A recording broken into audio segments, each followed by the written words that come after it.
thankful for this opportunity for sure. And we're going to talk about communication one more time. Surprise, surprise. So this is really a deep dive. I mean, I think we've almost done 10 weeks or so on what the Bible has to say about communication. So we're all basically experts. Now I wish it worked like that. It's a long time to talk about any subject, but this subject we know is super important biblically. And last week we got an illustration of why it's important. And it's important because we're not on our own. We represent Jesus. We don't belong to ourselves. We represent Jesus. And so this is an area that has a lot of power and a lot of significance. And so we need to talk about communication for a long time. But I was thinking this morning, in all the talking that we've done about communication, I wonder if I have defined it. I'm not sure that we've defined what communication is. So how would you do that? What is communication? What is effective communication?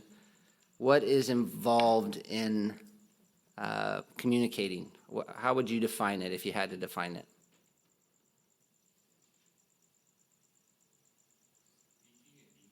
Speaking and being heard. Listening. Conveying a message. Yeah, so speaking and being heard, would you say you're communicating if you're speaking in English to somebody who knows Mandarin and he hears the sounds of sees your mouth moving?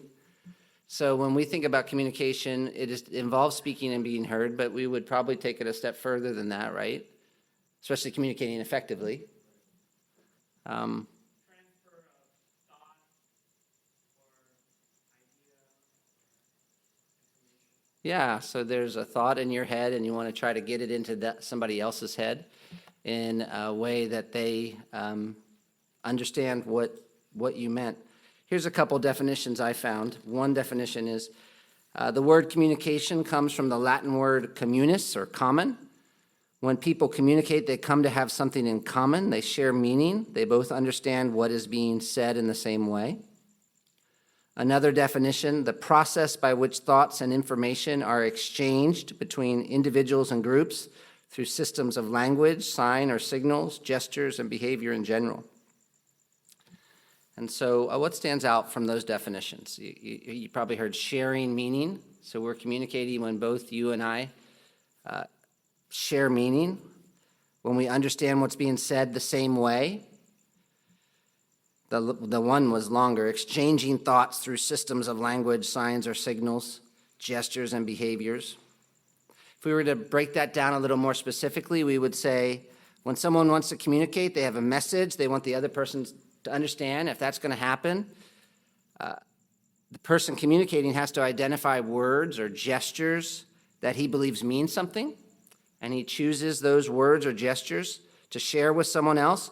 But it doesn't stop there, because the person who's listening then has to give meaning to the words or gestures. And if they are not actively interpreting the words or gestures, one might as well be speaking to a wall. And so it's like the speaker has a meaning in his mind, and he has to choose words to encode that meaning and transmit them to someone else.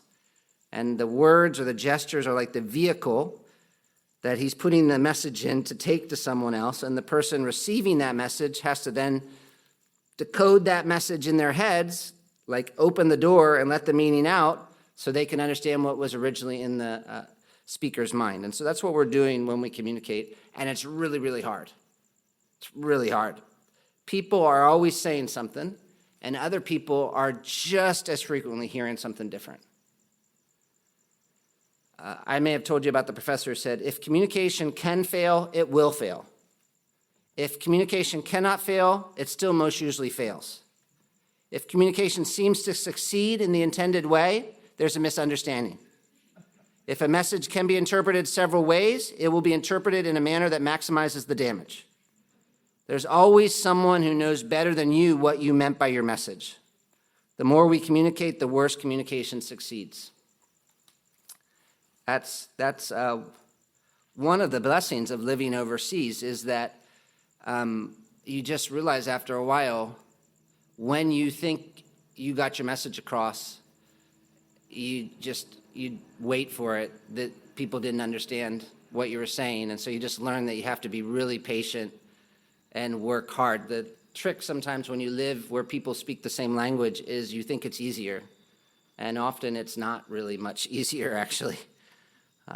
And yet, in spite of how difficult it is to communicate, obviously difficult, people often think superficially about the process.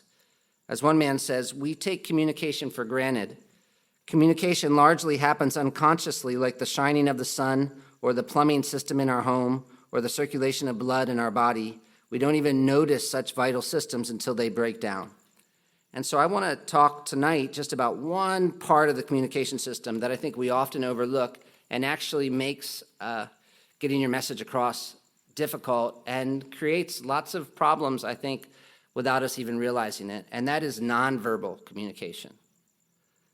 So what we say is important, obviously, but there's more to communication than just what we say. We're always communicating. Everything we do, everything we say, every mannerism, every facial expression, the way we sit, the way we stand, the way we dress, everything about us that is interpretable by others communicates something. And so we want to get a message across. Obviously, words are an important way we do that, but there are other options. Someone said, studies have shown that verbal language accounts for only a small percentage of what we communicate. One scholar adds, communication specialists estimate that 2/3 to 3/4 of all communication is nonverbal. The average varies from culture to culture, but what this statistic essentially means is that a person communicates in great part by their nonverbal behavior being gestures, facial expressions, tone of voice, dress, body language. Our culture teaches us that behavior from birth, and most of the behavior is unconscious. This is what really makes it tricky going to other cultures, because you have learned a certain way of communicating nonverbally, and you've been given meanings to those nonverbal behaviors, and then you're in a different culture, and a lot of times they have completely different meanings to their nonverbal behaviors. And so you just so much miscommunication. In addition to the words we intentionally use, the scholar says, through our behavior, we unconsciously communicate during all the waking hours that we spend with other human beings. And that's not just something that we observe as we look out at other people or interact with different cultures. The Bible actually highlights the importance of nonverbal communication. And so this is kind of fun, but the Bible makes clear that a person's nonverbal actions and reactions can communicate something about them. And so they may not even be intending to communicate something to someone, but their nonverbal behavior gives information about them to others. And so I want to look at a number of passages to illustrate that. And we can begin with Genesis chapter 3, verse 8. So we're going to just be turning in our Bibles. Genesis 3:8. You know this story, of course. This is the fall, and Adam and Eve have just sinned, and they hear the sound of the Lord God walking in the garden in the cool of the day. And it says, and the man and his wife hid themselves from the presence of the Lord God among the trees of the garden. So what is the nonverbal behavior in that passage? So they hid themselves when they heard God. And what does that communicate? They don't want to be near God. Why does Adam say he did it? He did it because he was afraid. Genesis chapter 4, verses 4 and 5 says, and the Lord had no regard for Abel and his offering, but for Cain and his offering the Lord had regard for Abel and his offering, but for Cain and his offering he had no regard. So Cain was very angry, and his face fell. And God comes and he says, why are you angry, and why has your face fallen? So nonverbal behavior, he's angry, and how do we know he's angry? Or what happens as a result of his anger? His face falls, whatever exactly that means. But there's something on his face that demonstrates he's angry. Other times, though, so that's kind of unintentional, you might say. There's information that God is observing from the person's nonverbal behavior that tells us something about what's going on in their heart. Other times, the nonverbal behavior is intended to communicate something. So if you go over to 1 Samuel chapter 15, verse 27.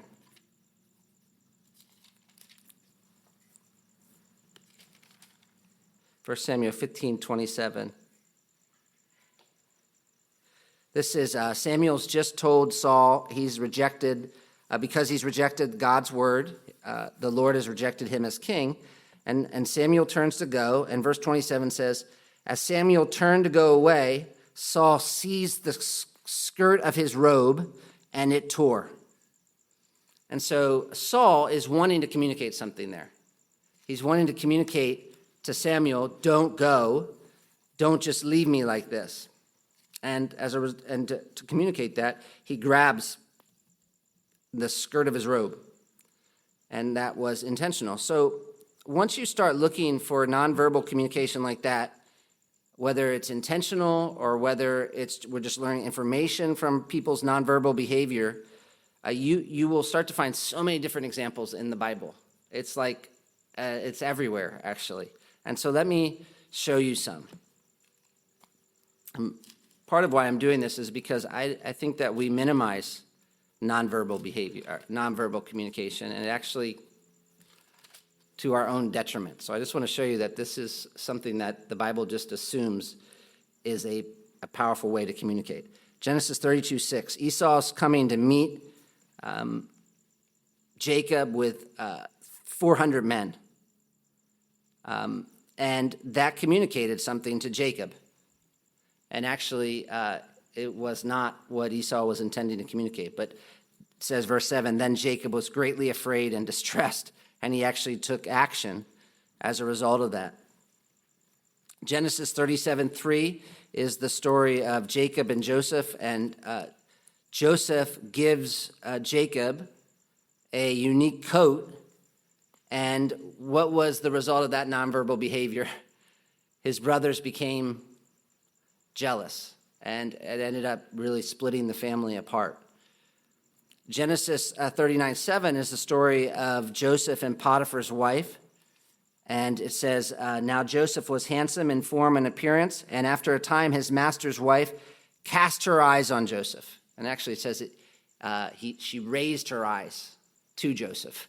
And so that's nonverbal communication. And said, now verbal, lie with me. And then he communicated as well. What does it say he did? But he left his garment in her hand and fled out of the house. And she knew what that meant when he ran away and left the garment there. He was making a statement. Joshua chapter 7, verse 6. This is a little like when I had a class on prayer in seminary, and the guy looked at every single time people prayed in the Bible. He's like, they prayed on their knees, they prayed in the room, they prayed. But there was a point, and I hope there's a point to this. But Joshua 7:6, it says, this is where Israel's defeated at Ai because of someone's sin, and yet Joshua doesn't know that part yet. And so all he knows is that they lost a terrible battle, and this is how they respond. Joshua 7:6. Then Joshua tore his clothes and fell to the earth on his face before the ark of the Lord until the evening, he and the elders of Israel, and they put dust on their heads. And so you can imagine he's on the ground, he's torn his clothes, they're picking up dust, and they're literally putting it on their heads. And so they're communicating something. Sorrow, grief, confusion. So we tend to minimize the importance of nonverbal communication, and I think there might be something weird about that sometimes. There's something not quite right. The Bible's very honest about humans. Like, if you're sad, it's appropriate to communicate that. There's ways to appropriately communicate that nonverbally. Even, the word for worship begins with the word for bow in Hebrew. There was a physical expression of a non-physical kind of reality because we're physical, spiritual beings. Ruth chapter 4, verse 7, Boaz is attempting to rescue Ruth, and it's this whole long story. But there's a purchase of a property that's involved, and he's talking to someone who has a right to purchase that property first. And the writer of Ruth explains how the process worked. He says, "Now this was the custom in former times in Israel concerning redeeming and exchanging. To confirm a transaction, the one drew off his sandal and gave it to the other, and this was the manner of attesting in Israel." So that's a nonverbal behavior. Taking off your sandal and giving it to someone else actually communicated something important that had financial implications. 1 Samuel 18 verse 4 is a story about Jonathan and the way that he loved David. And how did he communicate that? He actually stripped himself of his own robe and he gives it to David. Also, he gives David his sword, his armor, his bow, and his belt. 1 Kings chapter 21 verse 4. Ahab becomes upset. He goes to bed, he turns his face to the wall, and he refuses to come to dinner. And Jezebel, his wife, interprets that behavior. And she knows what it means. And she says, "Why are you so angry? Why is your spirit so vexed?" 2 Kings chapter 19, verses 1 and 2. Hezekiah, he's the king of Judah. He's threatened by messengers from Assyria. And listen to how he responds. 2 Kings 19:1. "As soon as King Hezekiah heard it, he tore his clothes and covered himself with sackcloth and went into the house of the Lord. And he sent Eliakim, who was over the household, and Shebna, the secretary, and the senior priest covered with sackcloth to the prophet Isaiah, the son of Amos." So he wanted to communicate something, and he didn't just say go with words. He actually had him get dressed, all his guys get dressed up in a funny outfit, like a bag, and then they could go. Because getting dressed up in a sackcloth was part of what he wanted, part of how he wanted to communicate. And we'll get practical here in a minute, but 2 Kings 19:21 gives us a different example of nonverbal behavior. God responds to Hezekiah's request, and he begins by talking about the people threatening them. It says, "She despises you, she scorns you, the virgin daughter of Zion. She wags her head behind you, the daughter of Jerusalem." So the wagging of the head was a way of scorning. It was a way of mocking someone. Ezra chapter 9, verse 3. Ezra hears about these sins the people are committing, and this is what he does. Ezra 9:3. As soon as I get there. It says, "As soon as I heard this, I tore my garment and my cloak and pulled my hair from my head and beard and sat appalled." And so this is a grown man, and he's actually literally pulling hair from his head and sitting on the ground, which was a way of saying something. Verse 6, when he talks to God, Ezra 9:6, he says, "Oh my God, I'm ashamed and I blush to lift my face to you, my God." So lifting your head or not wanting to lift your head before God are saying something. Nehemiah chapter 5, verse 13. Nehemiah hears about the people oppressing the poor, and he responds and he tells them to return the money and the things they had taken, and they say they will, and then he warns them what will happen if they don't. And you know what he does? He says, "I shook out the fold of my garment, and I said, so may God shake out every man from his house and from his labor who does not keep this promise." So he shakes the fold of his garment as a way of communicating. Psalm 22:7. The psalmist is talking about these people who despise him in Psalm 22:7. And he says, "All who see me mock me. They make mouths at me. They wag their heads." Which was similar to what we saw earlier, the wagging of the head, however you wag a head. Psalm 41:9, the psalmist is being betrayed. And he says, "Even my close friend in whom I trusted, who ate my bread, has lifted his heel against me." So there's two nonverbal behaviors there. Eating bread together, a meal together, was a physical way of communicating, we're close. There's communion. Not just that you were my friend, we ate bread together. That's a nonverbal behavior. And then his friend who he ate bread with betrayed him. And how did he describe that? He lifted his heel against me. And he uses that phrase because that's a nonverbal way of communicating you've turned against someone. If we keep going to the prophets, Jeremiah chapter 14, verse 3, the people are suffering, and this is how they respond. God says, her nobles send their servants for water. They come to the cisterns. They find no water. They return with their vessels empty. They're ashamed and confounded and cover their heads.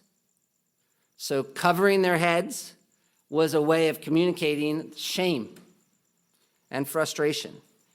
Jeremiah 18:16. The land of Israel is going to be judged because of the people's idolatry, and God describes what's going to happen. He says, my people have forgotten me, making their land a horror, a thing to be hissed at forever. Everyone who passes by it is horrified and shakes his head. So shaking the head was a way of communicating horror and hissing. Lamentations 2:15 says the same thing. All who pass along the way clap their hands at you. They hiss and wag their heads at the daughter of Jerusalem. And those are just a few from the Old Testament. I was actually merciful here. There's we could really have gone through every book much more in depth. The New Testament shows similar things. I won't go through the New Testament, but Luke 18 is a really familiar one where Jesus tells that story about the Pharisee and the tax collector. And the tax collector feels a conviction of sin. And do you remember how you know it? Besides what he says, be merciful to me, a sinner, what else does he do? He beats his breast. He stands far away from everyone else. He's hanging his head. Nonverbal communication in the Bible is clearly a thing. Not only do people communicate nonverbally, actually God does.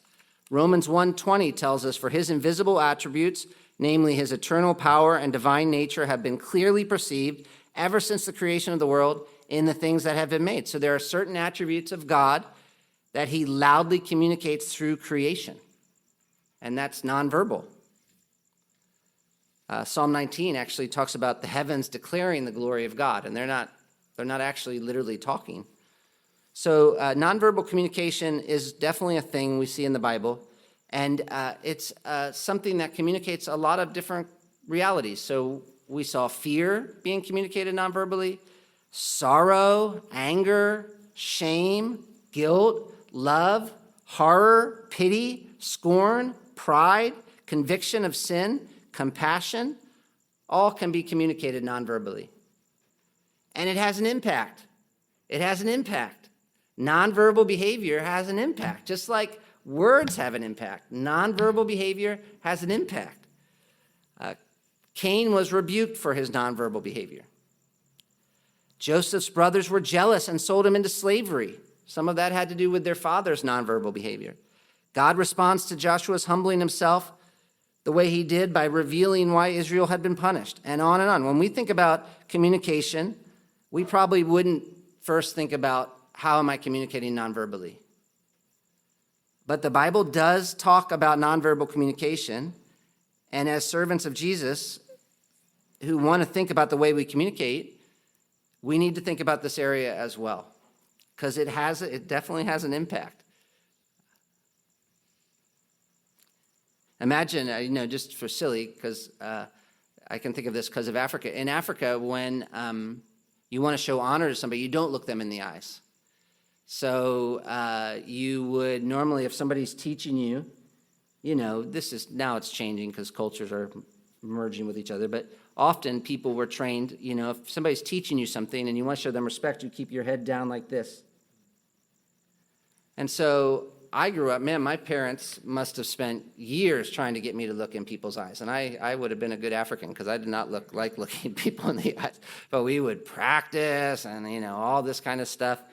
And so now if I'm teaching and people are looking down like that, my read of that nonverbal behavior is maybe not so much disrespect, but just boredom, like they're not even engaged. And yet they're actually trying to say to me something very different.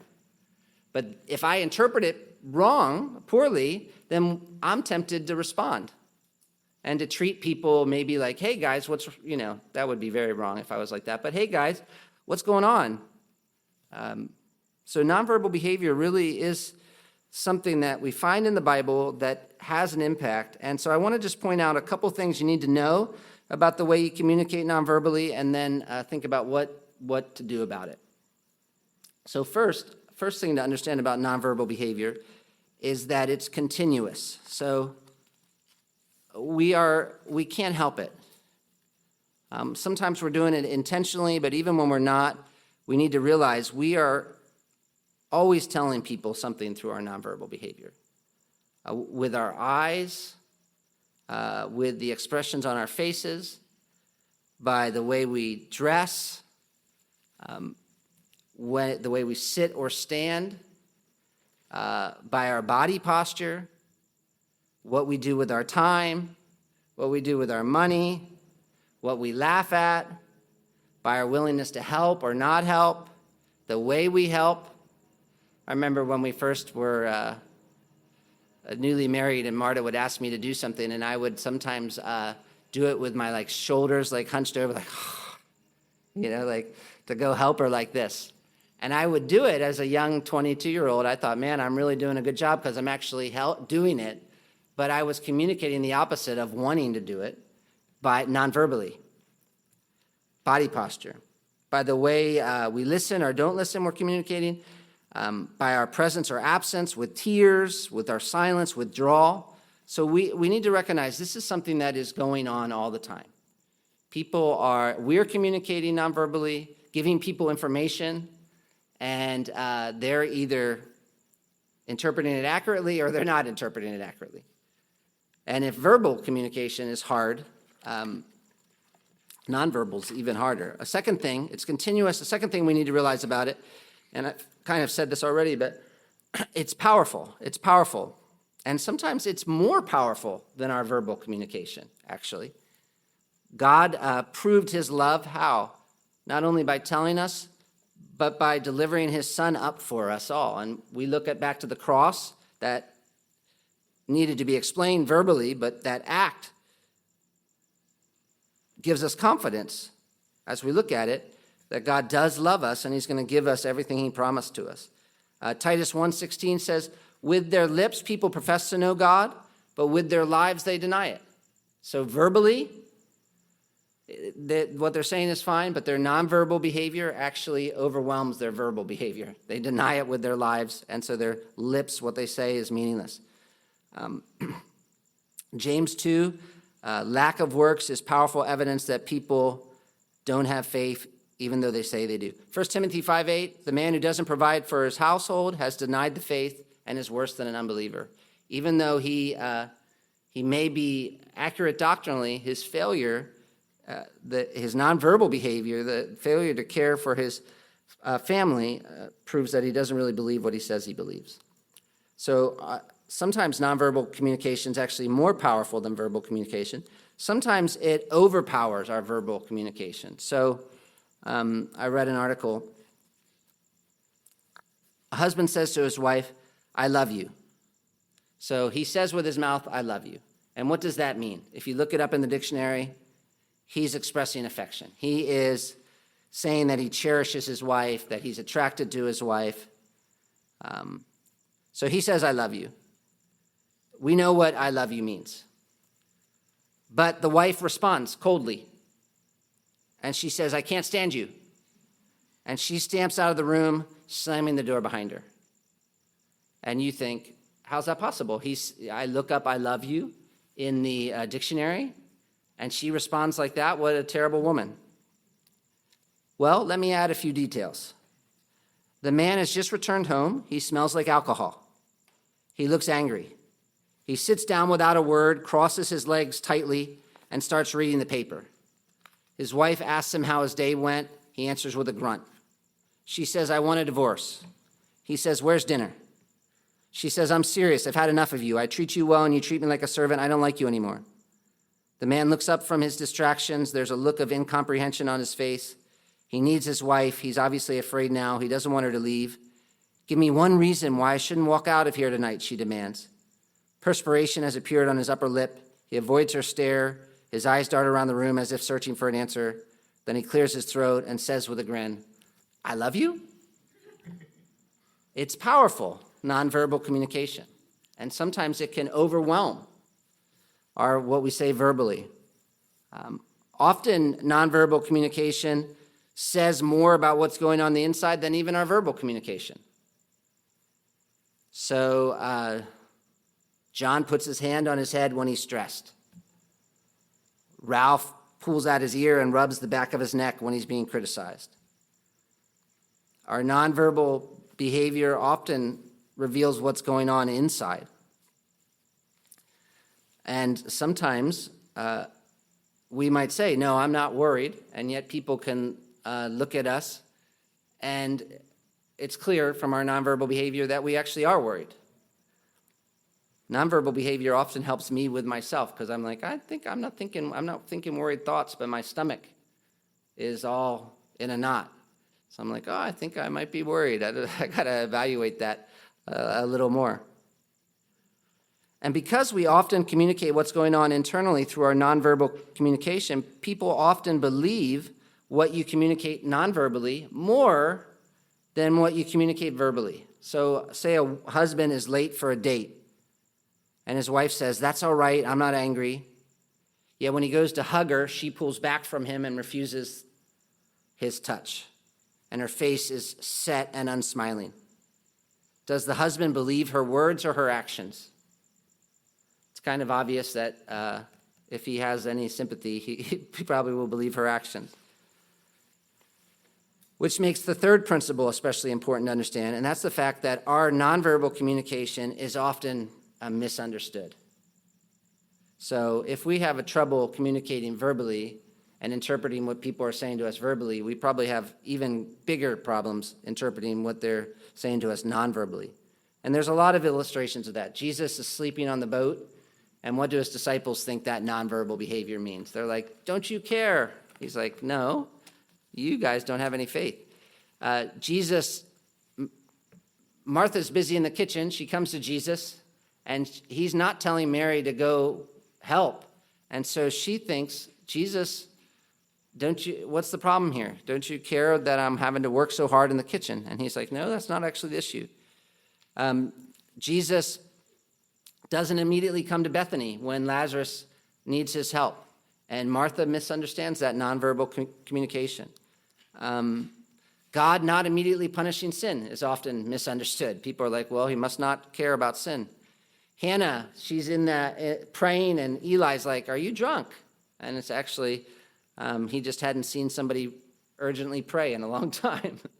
And she really was praying. Acts 2, the believers are speaking in tongues and miracles happening, and people are like, I think you must be drunk. So nonverbal, we need to know it's happening all the time, it's really powerful, and it's often misunderstood. So again, living overseas, we have so many illustrations of how nonverbal communication can be misunderstood.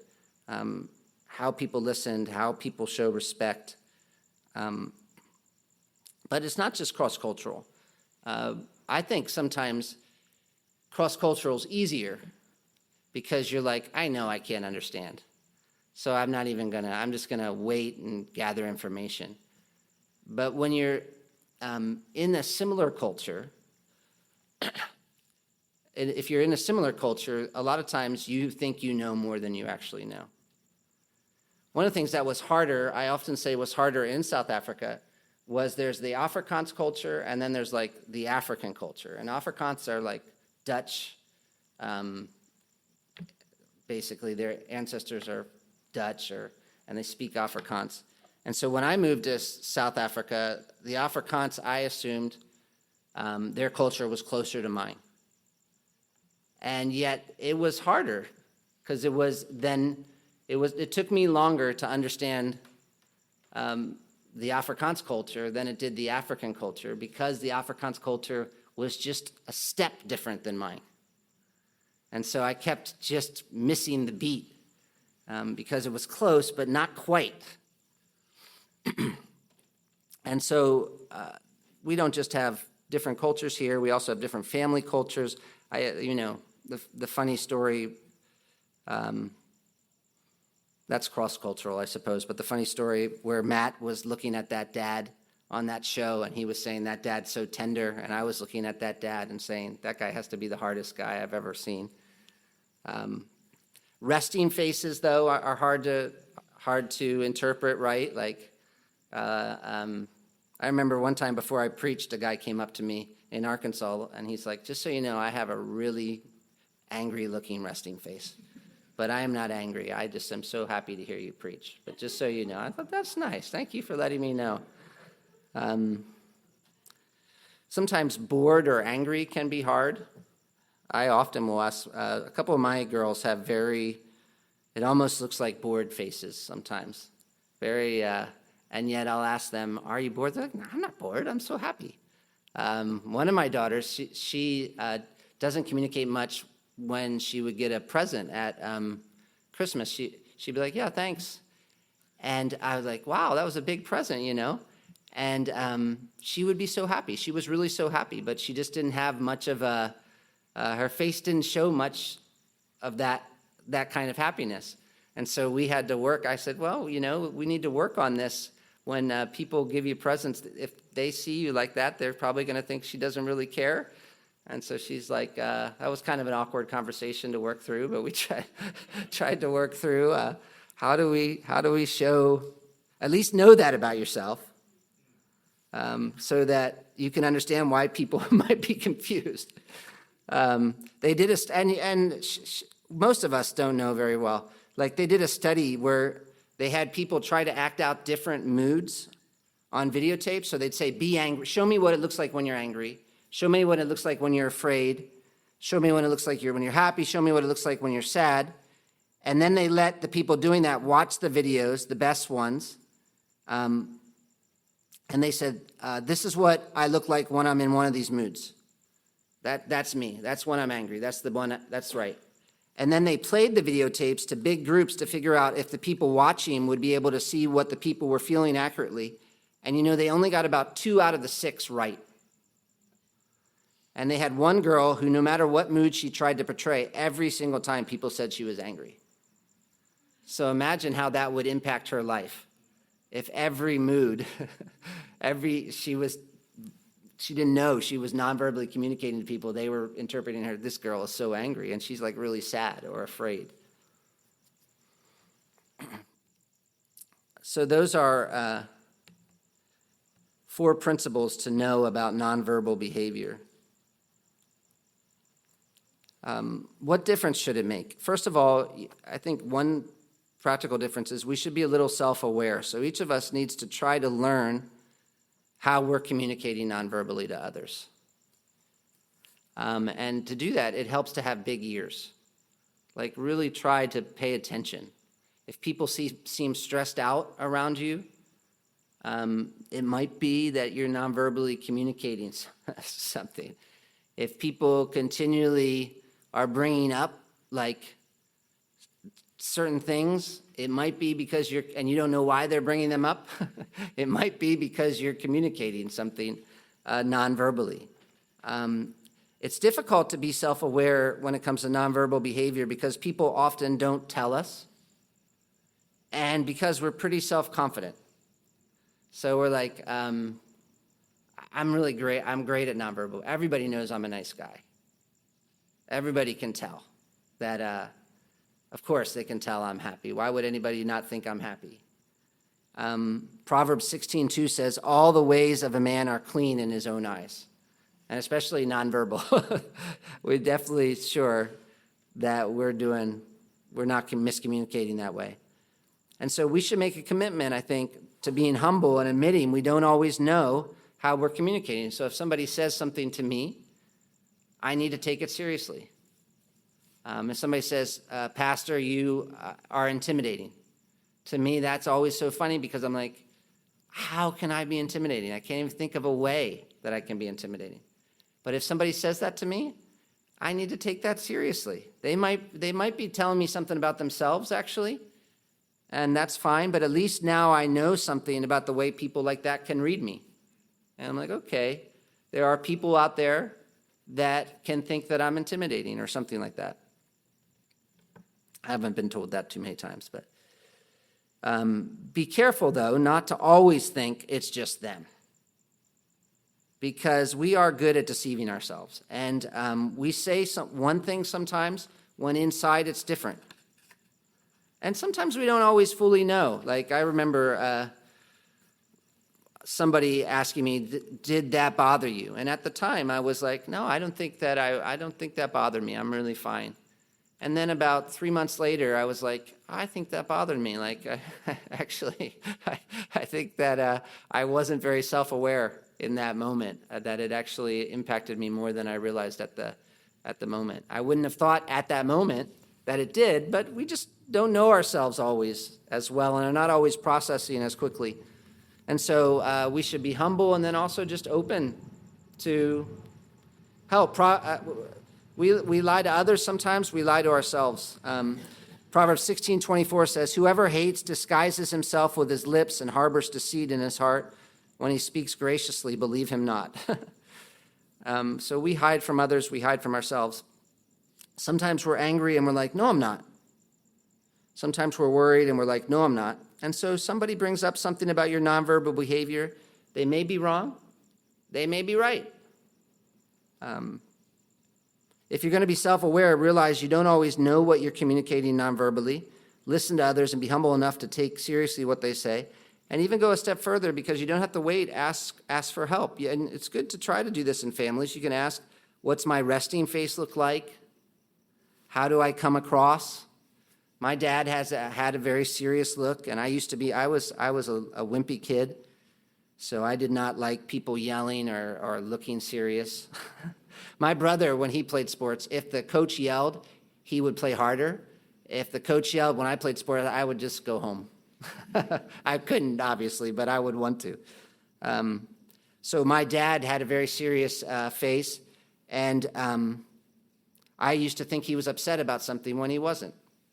And so what he did with me was he changed. He would come home and he would try to smile. And he would even put that in his sermons. On his notes, he would say, "Smile here." So to me, it always looked kind of funny because I wouldn't know he's look up. But he's tried. He knows he looks serious. So, but he couldn't have changed if he wasn't willing. If he was just like, "Son, you come on, grow up, get tougher." And I needed to get tougher, but he also helped me. We should seek to become self-aware. We should ask for help. Then another thing we should do is be verbal about our nonverbal communication. So make sure that you're willing to explain to others the meaning of behaviors that might be misunderstood.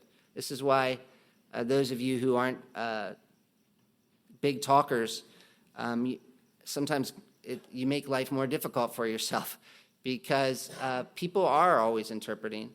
And if you're not saying, they're really going to be interpreting wrongly a lot of times.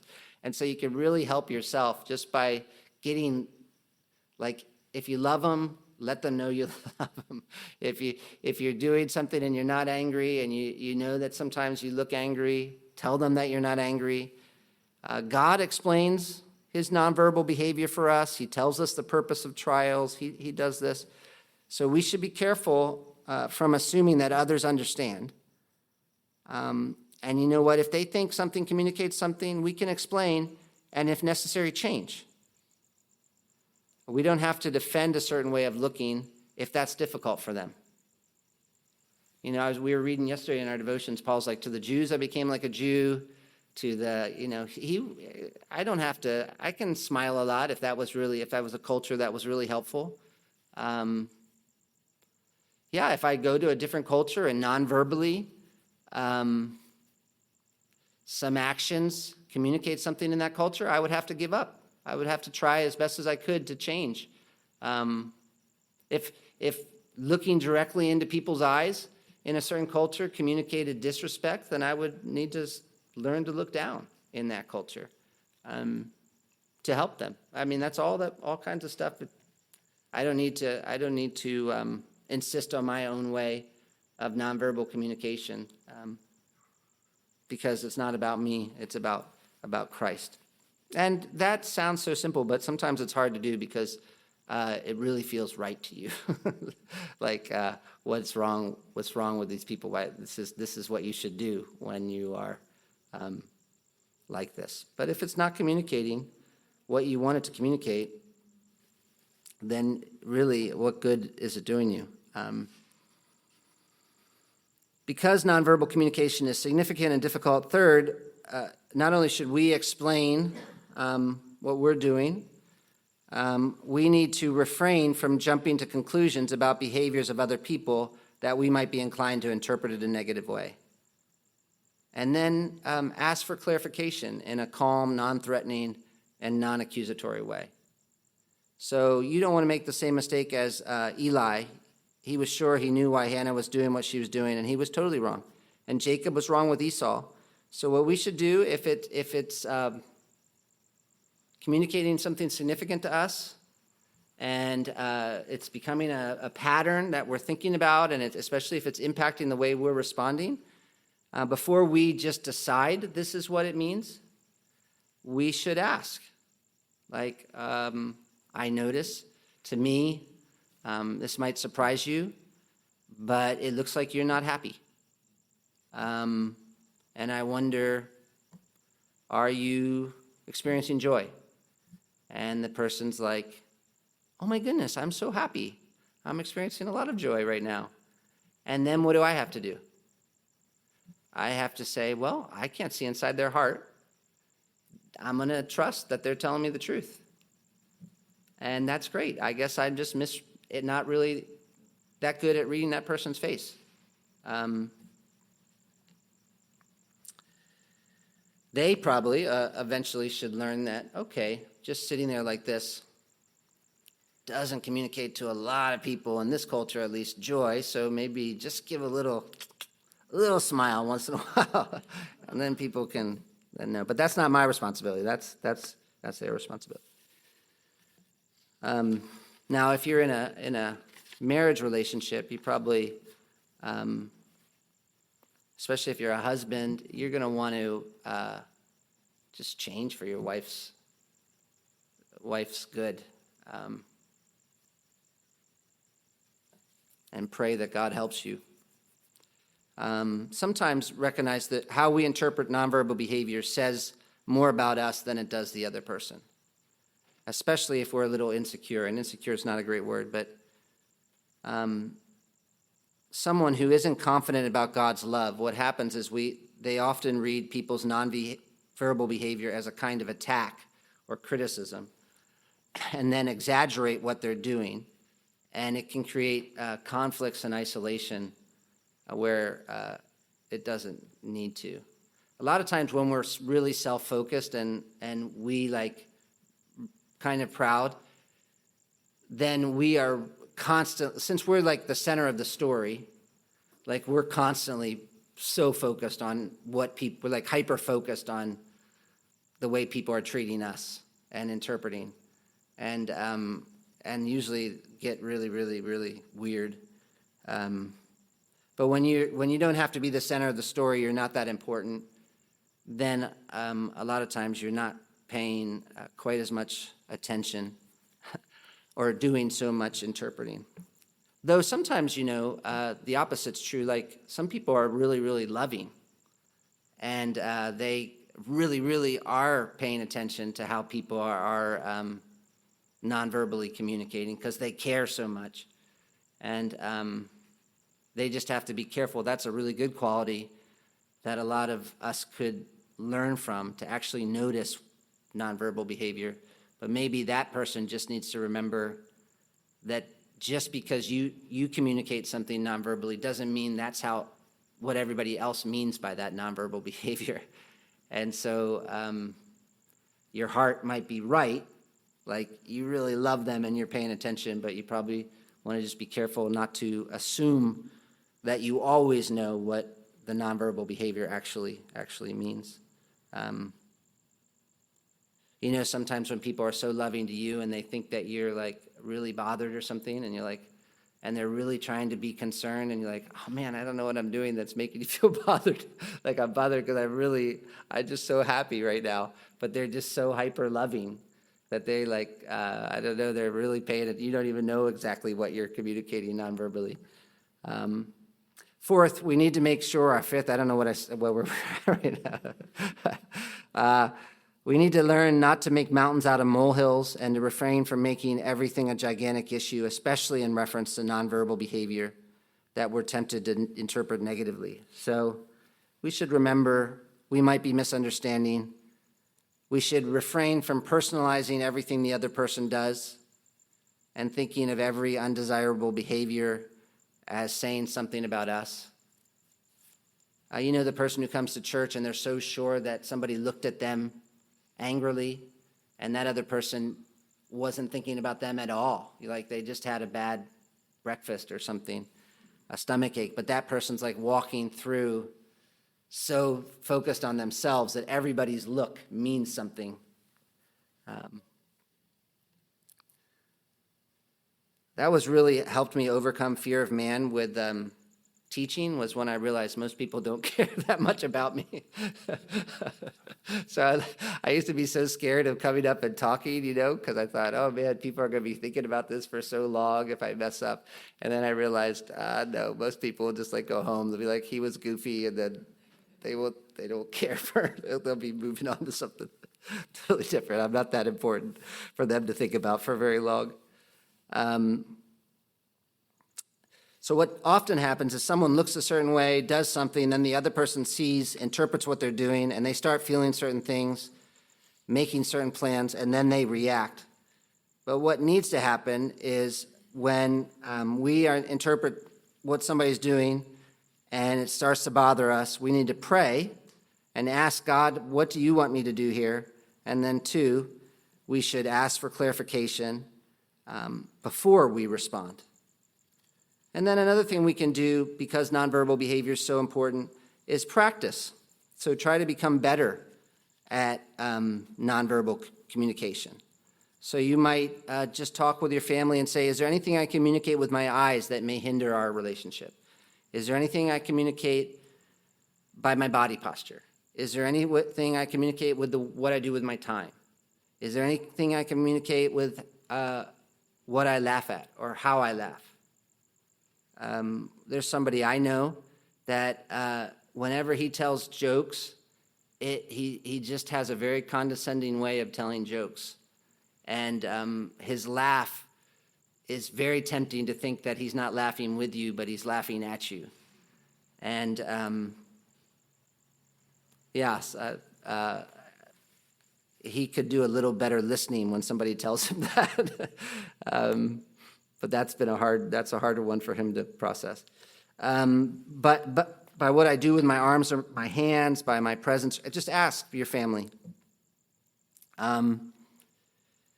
Then think about what you could do in the area of nonverbal communication to improve your relationship. So you might make a list of ways you can say I love you without saying a word. And at the end of the day, think back and recall, how did you say I love you, I care for you, I respect you, without saying a word to other family members? Now, ladies, if you're doing that, you probably want to, at some point tell your husband that you are saying that. I remember Marty used to, when we first got married, would buy me a lot of clothes as a way of saying I love you, and I wasn't noticing because I didn't think much of clothes. So at that point, and then she's like, "But this is a way of saying I love you," and then I'm like, "Oh, okay, awesome." Yeah, you could finish the sentence, I can please my family, and then finish it with a nonverbal behavior. And then as you think about your nonverbal behavior, think about what it says about your heart. Because sometimes it's a matter of skill, but sometimes we communicate nonverbally the way we do because of something going on with our heart. So when Marty used to ask me to take out trash, I would sigh automatically, and that felt involuntary, especially when it happened during a sporting event. And then she would say, when you sigh, that makes me feel like you don't want to do it. And I would say, this is just what Brian Sayers, that really, we were watching a video of somebody explaining it, and it definitely happened in my life. And I would say to Marta, I don't think I can overcome that sigh. I think that is just a physical reaction. Well, we were just young. I was 22, so I didn't know anybody. I'm taking the trash out. That means I love you. But really, it was a reflection of selfishness in my heart. I wouldn't have sighed if loving Marta in that moment meant more than the sporting event. So that was communicating something, and I had to repent. Or when I used to shake when I would go to speak, my hands would shake. That nonverbal behavior felt like I couldn't overcome it. But it was connected to what I believed. And so it took a long time, but I overcame, the Lord helped me overcome that by thinking something different. It was revealing what was going on in my heart. And so you need to at least ask, what does this behavior say about what's important to me, about who is Lord of my life? And all this is important because ultimately, if the nonverbal behavior is ungodly, then change has to begin in your heart, and a change of heart is only accomplished through confession of sin, repentance, faith in Christ and his cleansing blood, and planning a new way of living and continuously putting that new plan into practice. So this was kind of for free tonight. It's not in War of Words, but we'll get back to the next chapter next time. But I thought, nonverbal behavior actually is pretty significant and not something that we talk about very much, and yet does impact our relationships.